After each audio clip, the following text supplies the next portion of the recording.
Hello friends and welcome back to my channel. My name is Jamie and today we are chatting about DIAVOLA by Jennifer Thorne.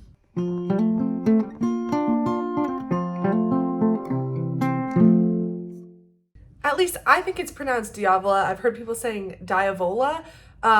I thought it was DIAVOLA, but I don't speak Italian, so I don't actually know. But regardless, this is the book we are chatting about today. This book is one that I got from the Aardvark book club, and I decided to read it as one of my first reads for Escape the Readathon.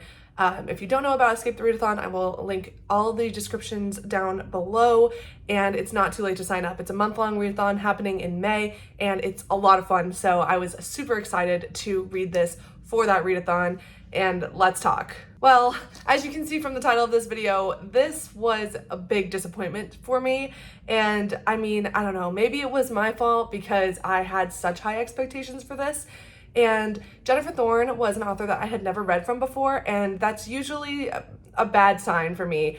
I shouldn't have such high expectations when I haven't read the author before, because I am very much a stickler about the writing style. So I'm gonna kind of break this down into a couple different things that I'm talking about, because I know that a lot of readers are not as intense about the writing as I am, and they're more just interested in, especially for a horror novel, how scary is it, how engaging is it, stuff like that. So I'm gonna break this down in a couple different ways, but yeah, spoiler alert, I had a lot of problems with this. Starting off a very high level, what is the premise of this book? The premise is that an American family goes on vacation to this gorgeous, expensive, massive Italian villa, and the villa is haunted.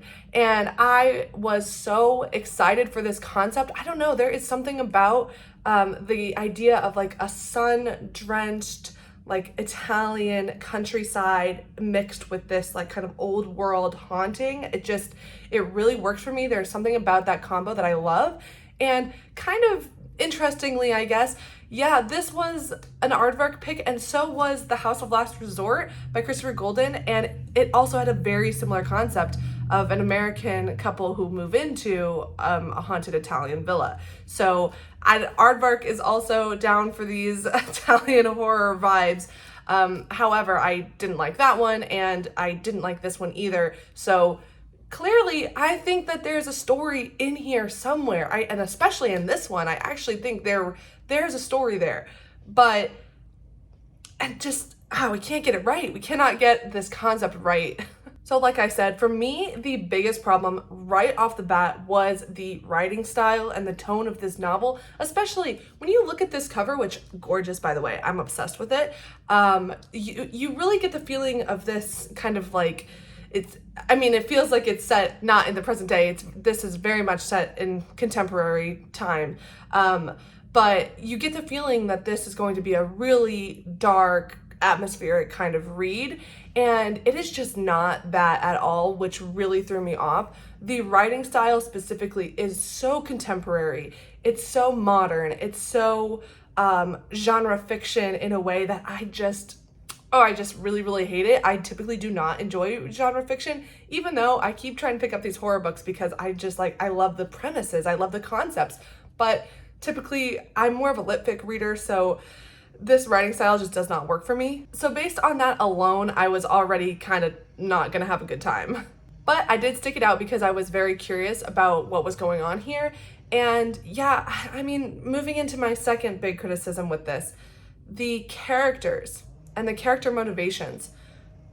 I just struggle with what we were trying to accomplish there, because the idea here is that we have our protagonist who is kind of a little bit of an outcast in her family, although I say that, but I have no idea what, I could not wrap my mind around why her family disliked her so much, or I just did not feel that these character motivations or these actions were well constructed in a way that made any sense to me. And so I was very confused about that right off the bat. And then also her family is kind of terrible, which I do get is the point. And I'm always down for I could deal with this very heavy family drama, which is kind of more at the forefront than the haunting part. But the issue is that I could not understand the reasoning behind her family's behavior.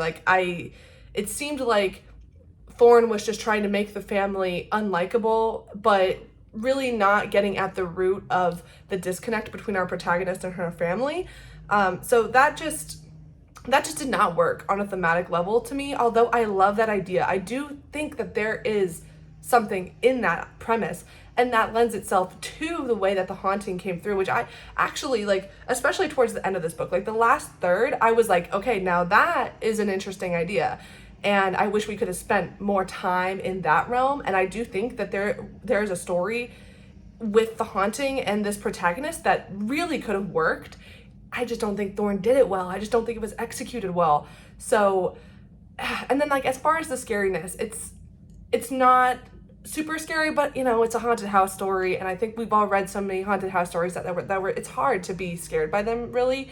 Like we know what we're gonna see, it's really not anything that we haven't seen before, which again, I really wouldn't even have a problem with that if the thematic structure had been better. I want to talk about the haunting elements now because I do think that they're interesting. So if you do not want I don't know if I would even consider it a spoiler, but if you do not want any information about what kind of horror is in here, just know that I struggled with the writing. The horror wasn't scary enough, and it just did not click for me. I did not ultimately enjoy this book, but to talk about the haunting elements specifically, I can explain further why I felt like the themes just didn't land. So this is actually somewhat of a possession story. It really reminded me of Come Closer by Sarah Graham. I think that was a heavy inspiration in this story. And so the whole concept is that there is something about this protagonist. Again, I say that because it seems very unclear to me what specifically it is about her that is kind of drawing this woman, this demon, this ghost to her. I struggled because I do think that's a great idea. It could have been interesting to have a character who is ostracized from her family, and she's, in this place where she's forced to be with them in close proximity for a long time, and the anger, the tension, and the distance between her family is really what drives her to become this kind of magnet to this ghost, this demon. I think that it does try to go there, but I think it misses a little bit because I wish that either it would have been more clear that she actually was very different from her family, because a big thing for me is that she just didn't seem that different from her family. I could not understand why they didn't like her because she was exactly like them, and it just did not make any sense at all. So it could have been interesting to see that differentiation, or if it's trying to say that there is a genuine darkness in her and that's why she attracted this demon, then the family should not be the way that they are too. So it's hard to really describe my frustrations with this book because I feel like there was an idea, but it just got so lost in the mundane family stuff that really just didn't matter, and it didn't make sense, and it distracted from the real focus, which should have been this possession angle, but that does not come up until much later in the story. So it's frustrating. It's disappointing because I loved this concept. I wanted to love this so much, and I get that not everybody is going to be looking for something deeper out of this kind of novel, but that's just my personal opinion is that why write a mediocre book when you could do a little bit more work and write something really fantastic.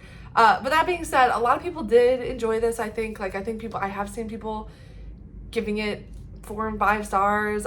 So I don't know, maybe it really is just me. And and again, the writing style is a big part of my dislike for this book. If it had been written even in just a different tone, maybe I could have enjoyed this more. But yeah, that's where we're at. It's not dark and atmospheric. It's not overly scary, and it does spend a lot of time talking about the inner workings of this family that I just didn't find very interesting. And I was actually extremely frustrated because I didn't understand the characters. I didn't understand their motivations. I was confused with who they were the entire time, which is a big problem if so much of your novel is going to be about the family dynamics. It should be extremely clear what's going on and why. So all of that to say, I was very disappointed with this book, but I guess there have been people that enjoyed it, so, take everything I say with the usual boatloads of salt, basically. But those are my thoughts on Diavola. At the very least, I did really enjoy reading this for Escape the Readathon, and it was one of my highest anticipated 2024 reads, so I'm very happy that I did manage to read it fairly quickly. And that's always a good feeling. Unfortunately, it didn't live up to the hype that I placed on it personally, but nonetheless, I had a great time reading it for Escape the Readathon. So thank you so much for sticking around and hearing my thoughts on this. Let me know down in the comments below.